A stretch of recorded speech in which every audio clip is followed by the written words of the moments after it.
How to Create a Glitch Monologues Season 42 Chapter 9. This is Season 42 of How to Create a Glitch in the Matrix Monologues Episode 9. In this episode, we will be talking about the implications of integration following familial cannibalization. In an integrated state, one is completely rationalized unconsciously by another. Every thought is preempted, predetermined, by an associated rationalization. Familial cannibalization essentially undercuts any competing rationalization system, which means that one exists in a predictable state, defined by some associated in-group. Every behavior is a manifestation of a pre-existing rationalization provided by the in-group. In effect, one's consensuality is second-hand. One's consciousness derivative. One is rendered subject to the exact preconditions of some in-group. How does this manifest practically? Well, suppose you decide to go play golf one day. This unconscious decision is the result of some pre-existing push in that direction from the associated rationalization in group. Every unconscious decision becomes the manifestation of a suggestive process of rationalization. In effect, one's behavior is subordinate to the rationalizations provided by the in-group. The more one acts upon one's feelings, the more reactive is the associated behavior.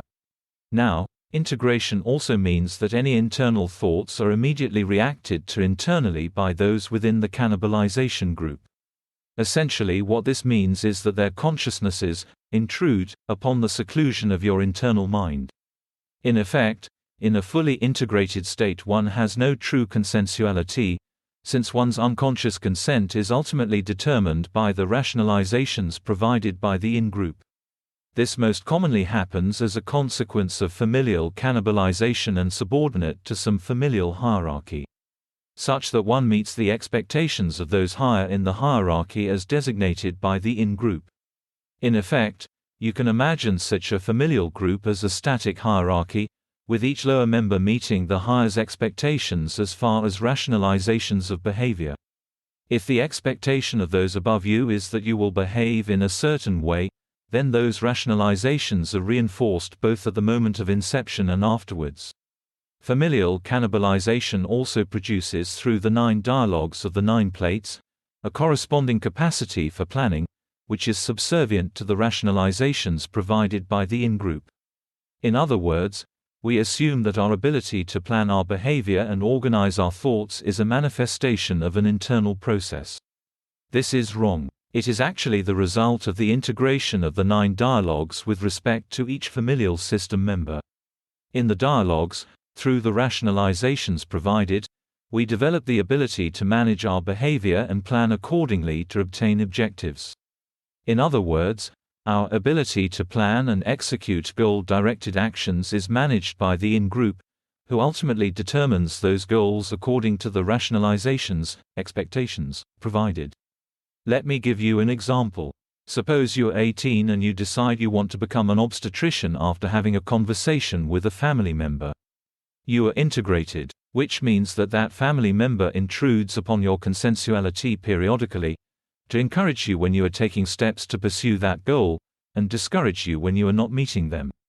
The behaviors are, in other words, reinforced organically through the internal reactive emotionality that your integration generates. Now, what about the opposite case? Well, let's say you decide you want to be an obstetrician at 18 after a conversation with a family member. But in this case, the family member doesn't think you have what it takes. They will remain in your unconscious mind reacting to your successes with dialectical responses, discouraging you when you need encouragement.